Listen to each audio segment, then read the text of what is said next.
se retrouve avec Randy Depugné au bol d'or. Randy, ça fait plaisir de te voir sur une course d'endurance et sur une course sous cours d'ailleurs. Raconte-nous pourquoi tu as eu envie de participer à ce bol. J'ai eu envie, ça s'est fait il y a 15 jours après Auchurch-les-Bonnes quand j'ai appelé Fabien Forêt pour prendre des nouvelles de sa course. Bon, ça s'était mal passé, et puis il me dit et puis il me lance une perche, tu veux pas venir faire le bol?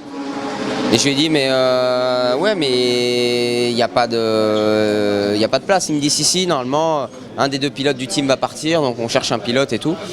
Du coup ça m'a trottiné dans la tête, j'ai appelé mon manager, j'ai dit écoute, j'aimerais bien faire le bol, il y a une place sur la Kawa, vois avec Kawa comment ça peut s'organiser. Donc ça a été un petit peu long à se mettre en place, parce qu'il fallait attendre que Mathieu confirme qu'il partait du team. Et ensuite voilà, ça s'est vraiment signé jeudi de la semaine dernière, donc c'est vraiment tout frais. Et voilà, donc je me retrouve au bol sur cette belle piste, et donc je suis vraiment content d'être là ce week-end.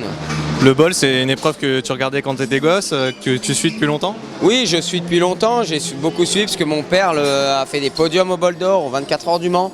Donc forcément, et puis en France, l'endurance c'est quelque chose d'important.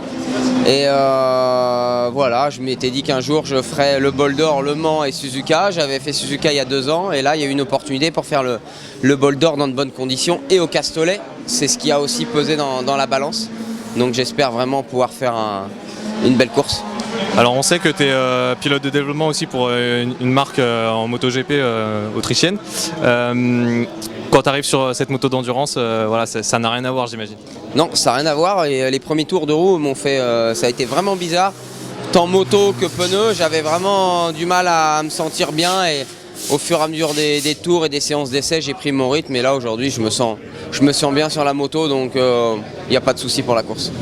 Tu t'es fait une petite frayeur aux essais, tu peux nous raconter? Oui, en fait, Sébastien Gimbert qui était devant m'a un peu fermé la porte, et j'ai accéléré fort à l'intérieur pour le dépasser. Et j'ai fait un énorme aïssade, et je me suis pris le repose-pied dans le pied, et je me suis cassé un méta du pied droit.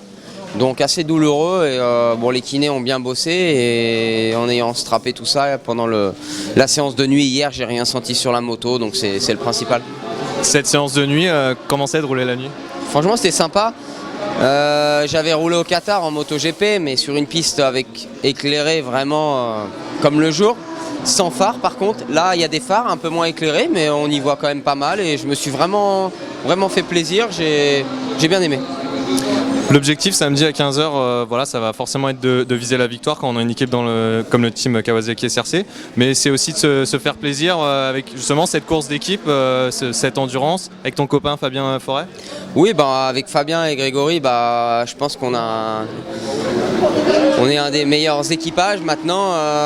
L'endurance, je vais découvrir beaucoup de choses, il y a plein de paramètres qu'on ne peut pas gérer, et il va falloir vraiment être vigilant, surtout pour moi, d'être bien concentré avec les retardataires. Et puis donner le maximum, d'aller vite dans les tours de rentrée, tours de sortie, pour essayer de gagner ces précieuses secondes qui peuvent coûter cher à la fin. Donc voilà, je vais essayer d'être le plus professionnel possible, et puis en espérant essayer aussi d'être rapide pour pouvoir monter sur la plus haute marche du podium dimanche. C'est tout ce qu'on te souhaite, merci. Merci.